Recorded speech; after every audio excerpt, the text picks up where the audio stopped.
Welcome back to Grammar Grade 10. This is Unit 11, Lesson 84, and today quotation marks take on a job that has nothing to do with speech. We'll use them to dress the titles of short works, poems, songs, essays, chapters. We'll use them to flag slang and odd expressions, and we'll settle, once and for all, which punctuation marks belong inside those closing quotation marks and which belong outside. Let's dig in. Here is the first idea, and it's a simple one. Quotation marks enclose the titles of short works. And by short work, I mean a small piece that lives inside something bigger. Think of the poem Fog on the Bay. Think of the song Copper Kettle. Think of the essay Why We Walk. Each one is a single small piece of writing, a short story, a poem, an essay, an article, a song, even one chapter of a book. When you name a piece like that in a sentence, you wrap its title in quotation marks. Let me give you the picture that makes this rule stick. Imagine a book of poems called Shadows and Bells. Inside that book is a single poem, The Bells. That poem is one small piece inside the book, so its title gets quotation marks. The book that holds it, Shadows and Bells, is the whole work, the container, so its title gets italics instead. A small piece inside a bigger whole takes quotation marks. The whole work itself takes italics. Hold on to that picture, because in our very next lesson, we take up italics in full. Let's widen that out, because the pattern repeats everywhere you look. A chapter sits inside a book. An article sits inside a newspaper. An episode sits inside a series. A song sits inside an album. In every one of those pairs, the small thing lives inside the big thing. And in every one of those pairs, it is the small thing, the piece, that takes the quotation marks. So here's a handy test. If you can point to the larger container the title came out of, you are looking at a short work. Quotation marks have a second job today, and it is a quieter one. Use them around unfamiliar slang, around unusual or ironic expressions, and around any word you are using in a special sense. Look at the first sentence. The sailors call that rope a line. On a boat, the word line means something very particular, so we set it in quotation marks to tell the reader, careful, I am using this word in a special way. Now the second sentence. He called the rusted truck a beauty. The truck barely runs. Those quotation marks let the reader know he means the opposite.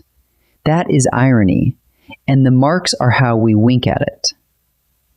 Now let's connect this to the punctuation rules from our last lesson, because they apply to titles too.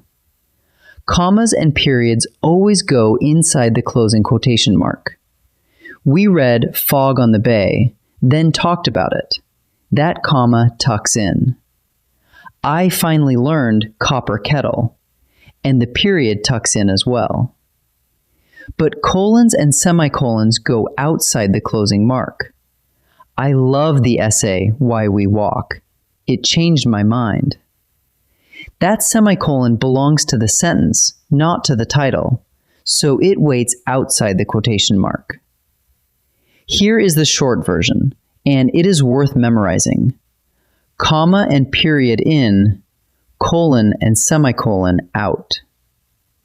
Question marks and exclamation points are the flexible ones. They can land inside or outside, and which one is right depends on who owns the question. Look at the first sentence. She asked, "Have you finished the poem?" The question is part of the words she spoke, so the question mark goes inside the closing quotation mark. Now the second sentence. Did she really say the poem is boring? This time, the quoted words are a flat statement. The question belongs to the whole sentence, the one you are asking. So that question mark goes outside. Whenever you are stuck, ask yourself one thing. Whose question is it? One last twist, and it is a neat one. Sometimes a quotation contains another quotation, often a title tucked inside the words that someone spoke. When that happens, the inner one drops down to single quotation marks. Watch. She said, "Read Fog on the Bay tonight." On the page, the outer quotation keeps its double marks, and the title inside it wears single marks instead. Double on the outside, single on the inside. That is the whole rule. Let's practice. In this first set, I'll name a title and you decide how to dress it. Quotation marks, because it is a short piece inside a bigger whole, or italics, because it is the whole work itself. Pause the video and choose before I reveal each answer. The title is the poem Winter Crows. A poem is a small piece of writing.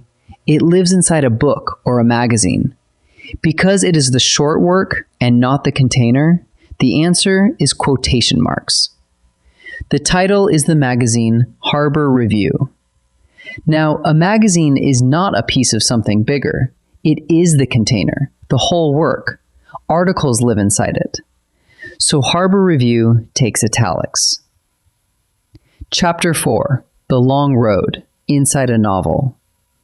A chapter is one piece of the book, and the book is the bigger whole. So the chapter title takes quotation marks, while the novel itself would take italics. In this second set, the title or the quoted words are already in place. Your job is the punctuation mark. Does it go inside the closing quotation mark or outside? Pause and decide before I answer. I read Winter Crows, and then a semicolon, and then it moved me.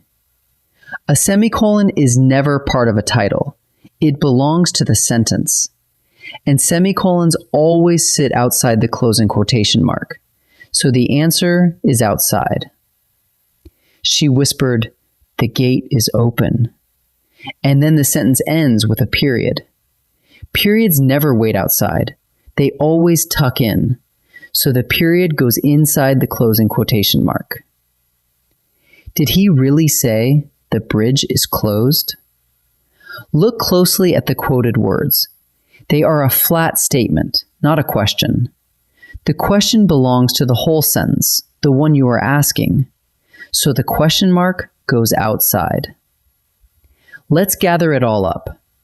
Quotation marks enclose the titles of short works, a poem, a song, an essay, an article, a chapter, a single episode. Remember the picture we drew. A small piece inside a bigger whole takes quotation marks, while the whole work itself takes italics. Quotation marks also mark unfamiliar slang, ironic or unusual expressions, and words used in a special sense. And for punctuation, commas and periods go inside the closing mark. Colons and semicolons stay outside. And a question mark goes inside only when it belongs to the quoted words. Nice work today.